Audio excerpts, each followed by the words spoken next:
Question 17, exercise 5.3.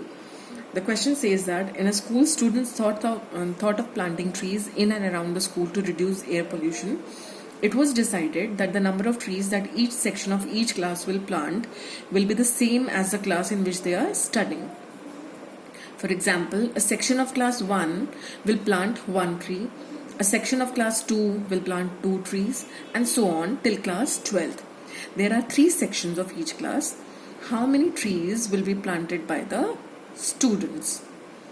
Now, हमें question में क्या बोला गया है कि जो भी क्लास है वो उतनी ही ट्रीज प्लांट करेंगे. जैसे सपोज क्लास 1 की अगर हम बात करें तो क्लास 1 का एक सेक्शन एक ट्री प्लांट करेगा, क्लास 2 का एक सेक्शन 2 ट्रीज प्लांट करेगा. इसी तरह से क्लास 12 के एक सेक्शन 12 ट्रीज प्लांट करेगा, है ना. अब आप देख रहे हैं कि अगर if you start with class 1, her class के कितने सेक्शन है? Each class has 3 sections. Let the sections be A, B and C. तो for class 1, first section will plant 1 tree, second section will also plant 1 tree and third section will also plant 1 tree. इसी तरह से class 2 में class जो 2 है उसका पहला section 2 trees plant करेगा, दूसरा सेक्शन भी 2 ट्रीज प्लांट करेगा, तीसरा सेक्शन भी 2 ट्रीज प्लांट करेगा.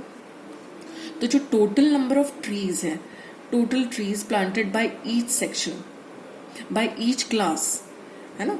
तो total trees planted by each class will be equal to, जैसे क्लास 1 है तो क्लास 1 ने टोटल कितने ट्रीज प्लांट करे? 3 into 1. ठीक है. इसी तरह से क्लास 2 ने कितने ट्रीज टोटल ट्रीज प्लांट करे? 2 + 2 + 2. एक सेक्शन ने 2, दूसरे ने भी 2 और तीसरे ने भी 2. तो दैट मीन्स 3 into 2. आप देख रहे हैं 3 into 2 क्यों लिख रही हूं मैं? क्योंकि 2 इज अपियरिंग 3 times. और वैसे भी मल्टीप्लीकेशन इज रिपीटेड एडिशन. इसी तरह से क्लास 3 की अगर हम बात करें तो क्लास 3 के भी 3 सेक्शंस है. तो पहला सेक्शन भी 3 ट्रीज प्लांट करेगा, दूसरा सेक्शन भी 3 ट्रीज प्लांट करेगा, तीसरा सेक्शन भी 3 ट्रीज प्लांट करेगा, है ना. तो that means the total number of trees that class 3 will be planting will be 3 into 3. ऐसे हमने कब तक ऑब्जर्व करना है? क्लास 12 तक. तो क्लास 12 का पहला सेक्शन 12 ट्रीज प्लांट करेगा, दूसरा सेक्शन भी 12 ट्रीज प्लांट करेगा और तीसरा सेक्शन भी 12 ट्रीज प्लांट करेगा. That means the total number of trees planted by class 12 will be 3 into 12. लेकिन क्वेश्चन के अकॉर्डिंग हमें पता लगाना है कि how many trees will be planted by the students. That means the students of the whole school. पूरे school के students कितने ट्रीज प्लांट कर रहे हैं? ये तो एक एक क्लास की बात हो रही है. एक क्लास के 3 सेक्शंस मिलके कुल कितने ट्रीज प्लांट करें? This is the total number of trees bye each class. अब हमें पता लगाना है कि पूरा स्कूल कितने ट्रीज प्लांट करने वाला है, पूरे स्कूल के स्टूडेंट्स मिलके कितने ट्रीज प्लांट करने वाले हैं. तो that means we'll have to find out the sum of all the trees planted by each class, है ना. तो इसका मतलब we have to find out the sum of 3 into 1 plus 3 into 2 plus 3 into 3. और ये सम हमें कब तक फाइंड आउट करना है? क्लास 12 तक, है ना. क्योंकि हमारे पास स्कूल में we are considering classes 1 to 12 only. अब आप देख रहे हैं सब में this is 1 term, this is 2nd term, this is 3rd term. ऐसे हमारे पास 12 terms हैं. इन सारी 12 terms के अंदर 3 कॉमन आ रहे हैं. So we can take out 3 common. 3 common बाहर ले लेने से आप देख रहे हैं कि फर्स्ट टर्म में 1 बच गया, प्लस सेकेंड टर्म में से 2 बच गया, थर्ड टर्म में से 3 बच गया एंड सो ऑन. कॉमन लेने का मतलब है you are dividing each term by 3. तो 3 से 3 कैंसिल हो गया, ओनली 1 इज लेफ्ट, है ना. इस तरह से तो आपने लास्ट जो है इसमें से 3 कॉमन लिया तो यू आर लेफ्ट विथ 12. तो आपने देखा कि ये जो अंदर का आपके पास एक सीरीज बनी है 1 + 2 + 3 + 4 + सो ऑन अप टू 12, ये एक एपी है. कैसे पता लग रहा है? बिकॉज कॉन्जिक्यूटिव टर्म्स के बीच का जो डिफरेंस है वो सेम है. डिफरेंस क्या है? +1. Each term is differing by a difference of +1, है ना। तो ये है, ये जो अंदर एक सीरीज बन रही है, that is forming an AP whose first term a1 is 1, whose common difference d is 1, and last term मतलब A12 is the last term. 12 classes है ना हमारे पास, तो A12 इज 12। अब आपको क्योंकि सम फाइंड आउट करना है of A1 plus A2 plus A3 and so on up to A12, that means you have to find out S12, है ना। This is the sum of first 12 terms of an AP। अब हमें पता है कि sum find out करने का formula होता है Sn is equal to n/2 into 2a plus n-1 into d। Now S12 will be equal to, n की जगह हम क्या पुट कर रहे हैं 12/2 2a, the first term is, or you can say A1, the first term is 1 plus n-1 मतलब 12 minus 1 into d, the common difference is 1, so this is equal to 6 into 2 plus 12 minus 1 is 11 into 1 is again 11, so this is equal to 6 into 13। तो that means आपका जो सम आ रहा है ये total है ना, S12 आपका 6 into 13 आया, लेकिन ये जो पूरे स्कूल के स्टूडेंट्स ने ट्रीज प्लांट किया था उनका सम है 3 into S12। तो आप you can write this as 3 into S12 की वैल्यू आई है 6 into 13, so this is equal to, जब आप मल्टीप्लाई करेंगे तो यू गेट 234। दैट मीन्स पूरे स्कूल के सभी क्लासेस के स्टूडेंट्स ने मिलकर 234 ट्रीज प्लांट किए थे। I hope this is clear. Now moving on to the 18th question. The question is a spiral is made up of successive semi circles. देख रहे हैं आप जी, अगर हम ए को सेंटर लें तो this is the first semi circle. Now with B as centre this will be the second semi circle. Now again with A as center, this is the third semicircle. With B as center, this is the fourth semicircle. ठीक है? With centers alternatively at A and B. Starting with center at A of radii 0.5 centimeter, 1 centimeter, 1.5 centimeter, 2 centimeter, and so on, as shown in figure 5.4. What is the total length of such a spiral made up of 13 consecutive semicircles? अब देखो, आपको एक तरह से length निकालनी है of this semicircle, length of this arc. Length of the arc निकालने के लिए let us first derive the formula.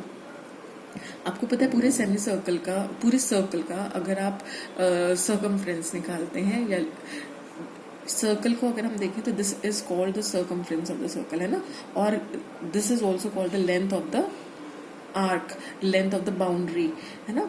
तो अगर लेंथ ऑफ पूरे सर्कल को कंसिडर किया जाए, if the central angle is 360 degree, that means if we are considering the entire circle, then the length of the arc is 2πr, है ना।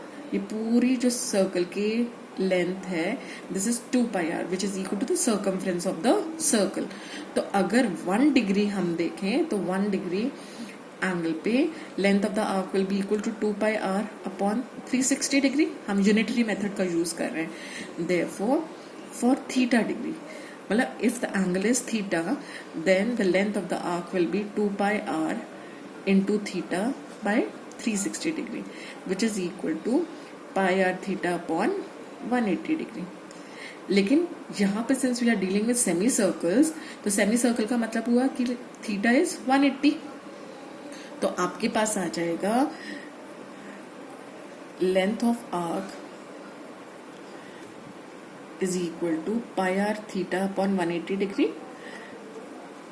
विच is equal to πr into 180 degree upon 180 degree, because theta जो central angle है that is 180 degree. तो आपके पास length of the arc बचा πr। ठीक है, अब इसका मतलब आप जो भी सेमी सर्कल कंसिडर कर रहे हैं उसकी length of the arc will be equal to πr। तो अगर हम फर्स्ट सेमी सर्कल कंसिडर करते हैं इसकी length of the arc L1 will be equal to pi R1, जो पहला रेडियस है। पहला रेडियस कितना है? 0.5। ठीक है, तो 0.5 है, दिस इज ऑल्सो 0.5 क्योंकि रेडियाई है ना। This is 0.5, this is also, तो पूरा diameter, the length of this diameter is 0.5 plus 0.5। तो L1 की जब हम बात करते हैं तो यहाँ पर L1 is the semi circle that you are taking with radius 0.5। तो L1 is equal to pi R1। इसी तरह से L2, this is L2। L2 जो सेकंड सेमी सर्कल है उसका सेंटर क्या है? B। अब B अगर सेंटर है तो रेडियस क्या होगा? आप देख रहे हैं, this is being taken as a radius. थोड़ा सा फिगर आपको ऑड सा लग रहा होगा कि ये दो लेंथ्स इक्वल नहीं लग रही है ना, लेकिन this has been taken as a radius, और ये है 0.5 प्लस 0.5, दैट इज 1। तो इसका मतलब अगर आप सेकेंड लेंथ कंसिडर करते हैं तो उसका रेडियस हो जाएगा 0.5 प्लस 0.5, और you can say this is equal to 2 times R1, है ना। तो 2 टाइम्स R1 हो गया। इसी तरह से अगर हम L3 कंसिडर करें, L3 is a semi circle which has been formed with A as the centre. अब A अगर सेंटर है, आपको पता है कि दिस इज 0.5, और ये जो लेंथ है, ये जो रेडियस है, ये कितना हमने निकाला था? 1। तो टोटल कितना हो गया? 1.5। तो length of the arc L3 will be equal to pi 0.5। आप कितनी बार ले रहे हैं? 3 बार, है ना। या आप कह सकते हैं कि this is equal to pi into 3R1। इसी तरह से आपको कितने स्पाइरल्स कंसिडर करने? 13 स्पाइरल्स। L1 है तो यहाँ पाई R1, L2 है तो पाई 2R1, L3 है तो पाई 3R1। I hope this is clear. अगर नहीं समझ आ रहा है तो मैं एक बार आपको दोबारा यहाँ बताती हूँ। देखिए, यहाँ A है with A as center and radius 0.5, एक सेमी सर्कल बनाया गया है, ठीक है। अब B जो पॉइंट है वो यहाँ पर है। नेक्स्ट जो दूसरा आप सेमी सर्कल बना रहे हैं वो आप B को सेंटर लेकर बना रहे हैं। अब B का अगर आप सेंटर लेते हैं, दिस इज अ सेंटर, तो रेडियस अब आपका ये पूरी लेंथ हो जाएगी, है ना। 0.5 प्लस 0.5, तो आपका जो नेक्स्ट सेमी सर्कल बनने वाला है वो कुछ इस तरह से बनेगा, ठीक है। तो ये अगर आप B को सेंटर कंसिडर कर रहे हैं तो आपका radius will be 0.5 plus 0.5, that is 1। Again third condition में अब आपको वापस से A को सेंटर लेना है। अब अगर आप A को सेंटर लेते हैं तो अब आप देख रहे हैं कि ये आपका रेडियस कितना हो गया?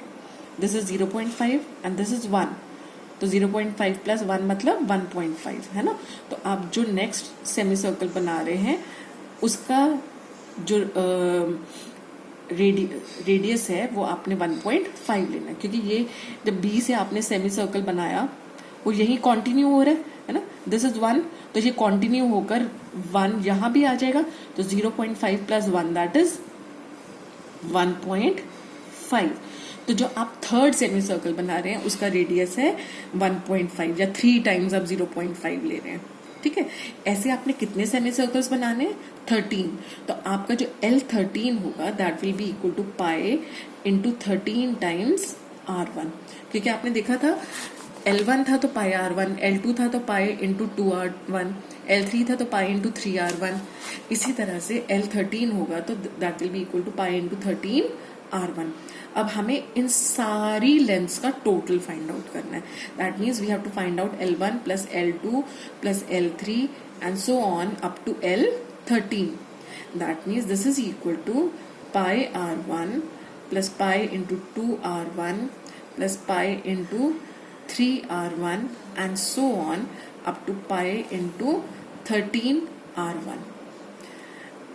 अगर हम पाई R1 कॉमन ले लें जो सब में आ रहा है, तो आपके पास यहाँ से पाई R1 अगर आप कॉमन ले लेते तो बचा 1, प्लस इसमें से पाई R1 कॉमन ले लिया तो यहाँ बचा 2, इधर 3 and so on up to 13। अब ब्रैकेट के अंदर की सीरीज को अगर आप ऑब्जर्व करें तो दिस इज एन एपी जिसकी पहली टर्म है 1, सेकेंड टर्म है 2 and third term is 3 and so on, है ना। तो इसकी फर्स्ट टर्म अगर 1 है तो can you find out the common difference? Common difference is the difference between any two consecutive terms. That means किन्हीं दो कॉन्जिक्यूटिव टर्म्स को अगर हम सबट्रैक्ट करके देख लें तो will get the common difference. 3 minus 2 is 1 और you can say that 2 minus 1 is also 1। और इसकी nth टर्म A13 क्या है? आप देख रहे हैं ना इसमें टोटल कितनी टर्म्स हैं? 13। हम 13 सेमी सर्कल्स की लेंथ फाइंड आउट करें तो A13 is 13। अब अगर आपको सम टू एन टर्म्स का फॉर्मूला, आप sum to n terms find out करना है, we know that sum to n terms is equal to n/2 into A1 plus an। हमने अपने प्रीवियस वीडियो में डायरेक्ट फॉर्मूला अप्लाई कर दिया था जहां पे Sn is equal to n/2 into 2a1 plus n-1 into d था, है ना। आप ये फॉर्मूला भी अप्लाई कर सकते हैं। यहाँ पे Sn is equal to n/2 into the sum of first and last term. यहाँ पे हमें फर्स्ट और लास्ट टर्म दोनों पता है टर्म्स, इसलिए हम ये फॉर्मूला भी अप्लाई कर सकते हैं। So this is equal to pi r1 into S13। तो हमें अब बेसिकली S13 कैलकुलेट करना है क्योंकि ये सम ऑफ फर्स्ट 13 टर्म्स है। सो S13 इज इक्वल टू, अब n की जगह आप क्या पुट कर रहे हैं? 13। तो this is 13/2, A1 is 1 and AN, the last term is 13. So this is 13/2 into 14. तो आपके पास आ गया this is equal to 13 into 7 which is equal to 91. ठीक है, तो the length of this whole spiral is the total length थी, हमें total length find out करनी थी ना, which is L। हम इसको L से डिनोट कर लेते हैं। तो L is equal to, L हमारा क्या था? पाई। Pi is 22/7। R1 क्या है? 0.5 और इंटू S13। S13 हमने कितना कैलकुलेट किया? 91। This can also be written as 22/7 into 0.5 can be written as 1/2 into 91। ठीक है, अब 7 से ये कैंसिल हो जाएगा, will be left with 13। This is 11.